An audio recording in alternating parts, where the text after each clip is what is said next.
Hi guys, welcome back to another video. So today we are going to be testing out some new markers as the lovely people at Languo actually sent me their Acrylic Marker Pro, and this is a 72 color acrylic marker set and it has a line width with about I think 1 to 5 millimeters.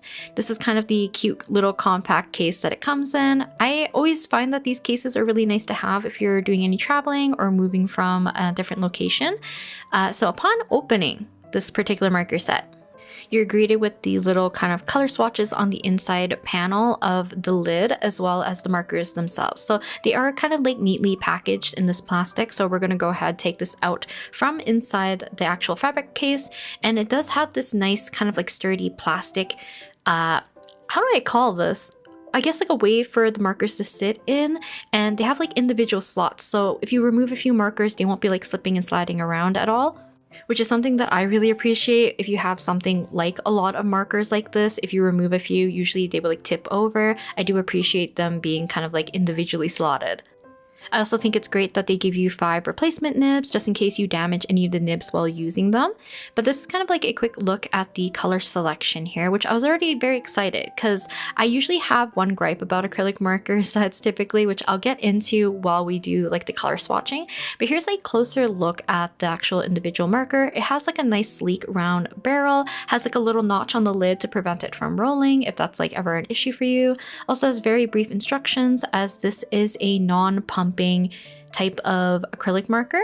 They also have the little labels for the name and the code or whatever you want to call it to help identify each of the markers on the very top of the lid.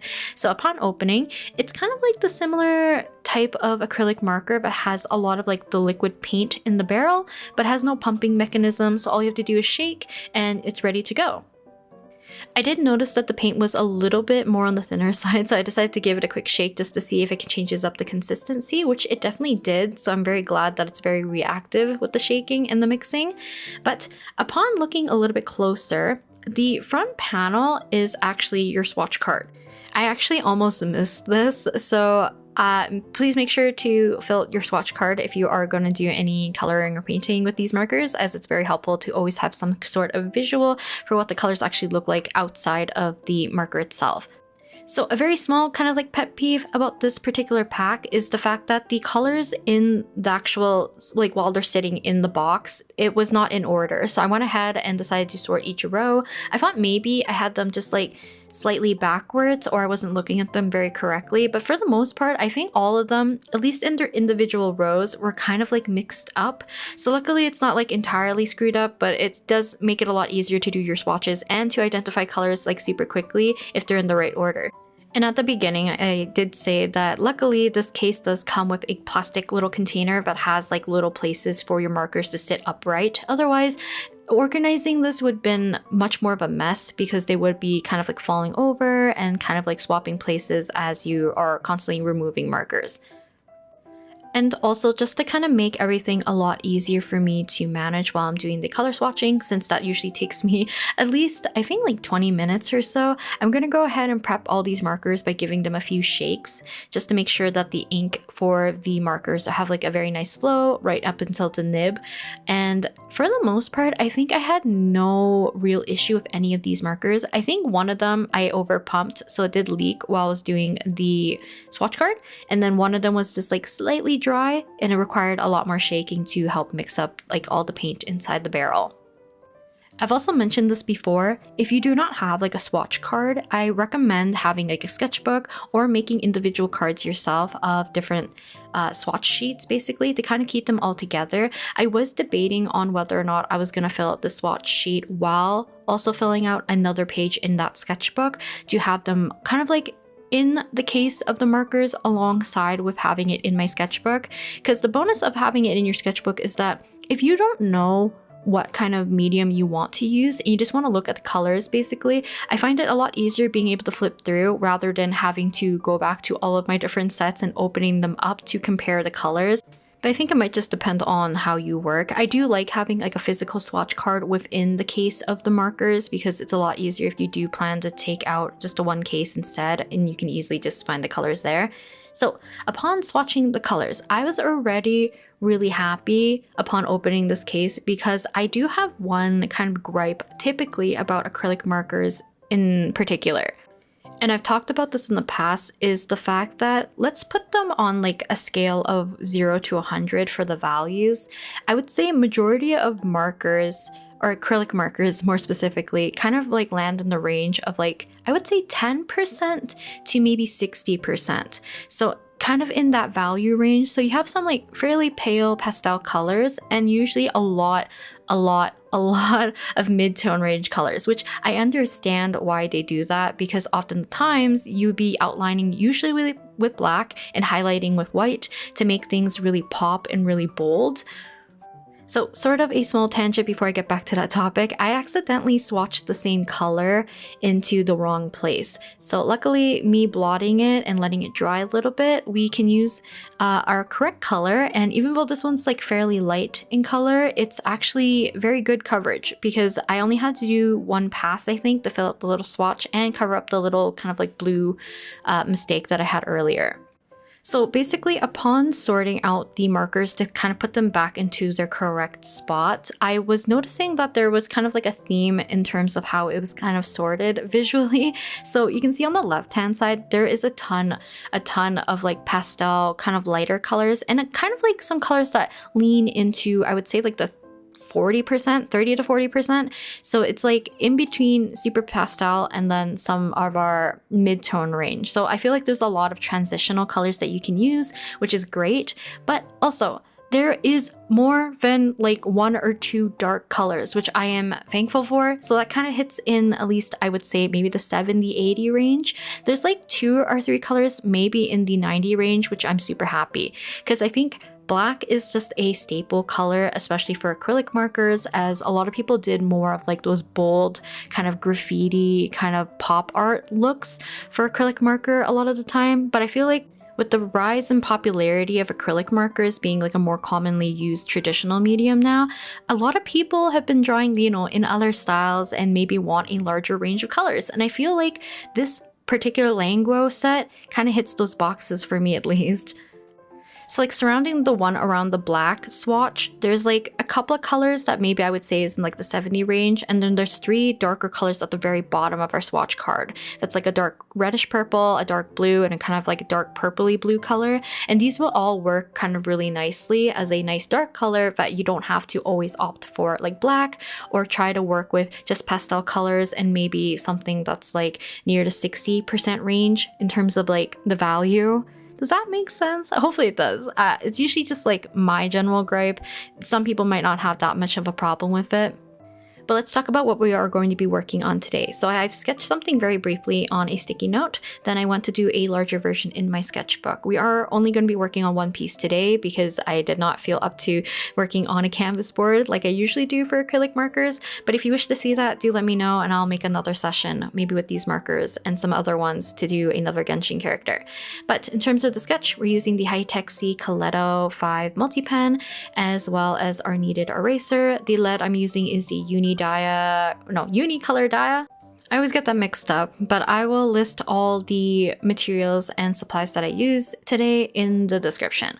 So before we work with the paint markers, I'm going to go ahead and lighten up my sketch. Now, part of this is another reason why I feel like this is going to mess me up a little bit more, but I'm going to be lightening up the sketch because I don't want the blue lines to be impeding too much. So typically, I think the acrylic markers would have no problems covering up my sketch, but because it is more of like a liquidy consistency, it is going to like kind of like mix with the blue pencil that I have laid down. So because of that, it is going to maybe muddy up some of my colors that I want to use around the face typically. So yeah, we're just going to erase so that we don't have that kind of interfering as much, and a kneaded eraser is kind of like perfect for that. But the character that I'm drawing today is none other than Dan Heng, but more specifically Imbibitor Lunae version. But also it's based off of the little icon, I think recently. It might be for like Battle Pass rewards. I believe. It's like the icon with him with the little glasses and like a very cute outfit. I want to redraw this. I don't think I did him justice today, but I still like the overall like color palette and concept for this, which actually I'm going to show you something real quick because I think I saved it. I usually get questions on how I use references, or if you have no idea what to draw or how to compile things you want to draw, or even I usually get questions about color palettes. So I always appreciate that a lot of you guys enjoy the color palettes that I use, especially for digital and traditional art, but I do look up a lot of like imagery or color palettes to kind of like broaden my scope of what I would like to have kind of like in my image bank in my brain. But this one more specifically, Dan Heng, even though I feel like it's not like right up the alley of like teal and red specifically, I think the Imbibitor Lunae has a little bit more of like a bluish, like a blue-green, but it's more blue leaning rather than green leaning. And the color combination that I like a little bit more is slightly more green leaning because the pops of red or like orangey red look really nice against that color, I believe.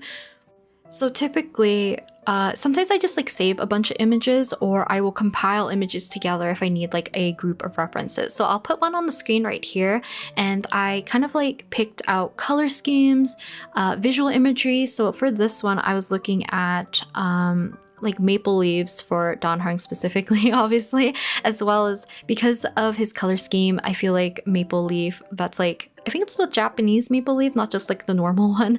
It has a little bit more of that orangey tinge that I really like that would complement, I think, like kind of a green blue. So I ended up looking up some other color palettes, as well as something that I really wanted to do was to do kind of like water droplets so that it creates the little ripples. That way we can play around with some of the colors in the ripples around Dan Heng. And I was debating whether or not I wanted him to be laying down or looking upwards like with the maple leaf. So because of that, I think I did struggle with drawing his face. This is kind of like the prime opportunity. I should have used a reference for the face. Instead, I ended up doing, I think, 1.5 pages of drawing Dan Heng and not liking any of them because I did not take a proper study or look at a reference image to actually figure out how I wanted to draw the angle that I wanted to draw. But I would also recommend, if you're like dead set on making an illustration with a particular like concept and look up references for what you need and do several iterations of like thumbnailing and sketching to kind of get like where you want to be, unless you don't mind like fussing around if you're working like traditionally or digitally to kind of like change things on the fly. For me, particularly with the color scheme in mind, as well as like the elements that I wanted to include for this piece, I ended up only doing the little sticky note version that embodied kind of like including all the elements that I wanted. The previous sketches was just me trying to figure out how I wanted to draw Dan Heng with the glasses, because once I saw that image, I just had to. And I don't know if I'm having like a off drawing week so far. I was struggling, so I'm gonna probably still continue to draw him. It has been a while since I've drawn the Imbibitor Lunae version of Dan Heng compared to like I usually draw, I feel like, the Permancer version or the normal version more often, but I do like the Imbibitor Lunae version of Dan Heng a lot. It's very much like the more elegant and prettier version of him, versus I find the other one kind of like more cute, and then the Permancer is very like handsome, but I typically draw him in more of a cuter style. So yeah, but off topic, I guess. But let's talk about the markers. So laying down the colors, I ended up starting with the face typically. I work very similarly how I work kind of like digitally, or maybe it's kind of the opposite. I work digitally in the same way that I would work traditionally when coloring. So I would start off with the face, kind of like to allow myself to use the hair and the clothing to cover up messier areas to make things more refined and cleaner later. But upon doing the face, I was trying to experiment whether or not I wanted to do any blending. So tried my best to do a little bit of blending here and there with the marker. I know some people recommend using a brush, using a Q-tip, using your fingers. I don't know. I just don't prefer that method, so I typically will lean more of my stuff towards kind of a self-shaded look rather than soft shading, even though you can definitely achieve that type of look. There's plenty of artists out there who do much more of like a softer application with very beautiful soft blending. So what else? I guess after the skin, I did the hair. or at least like started blocking out parts of the hair, and kind of did the same thing. I was testing whether or not I could try to do some blending to have a bit of more warmth and a lighter color around the bangs that surrounded Dan Heng's face. But another thing that I wanted to try was whether or not I could color in the eyes and fix it. I think in my sketch it was more salvageable, but I kept leaning it the wrong way. So his eyes are going to appear much more, I guess, the one on the right hand side of the page, it becomes more slanted upwards, and I really needed to keep cutting it down and slanting it back downwards and lowering the eye just in general so that I could even it out, because my initial layer or pass of the skin tone covered up part of the bottom portion of the eye line, so I got things a little bit mixed up, so it was more obvious that the eyes are misaligned. So we're gonna struggle with that for a little bit. But because I wanted to let things dry, I ended up going back into the background and putting in our kind of like seafoam green color. Now, I think a lot of you guys know that this is pretty much my favorite color to use, and I like using it in conjunction with red if I can, or pink.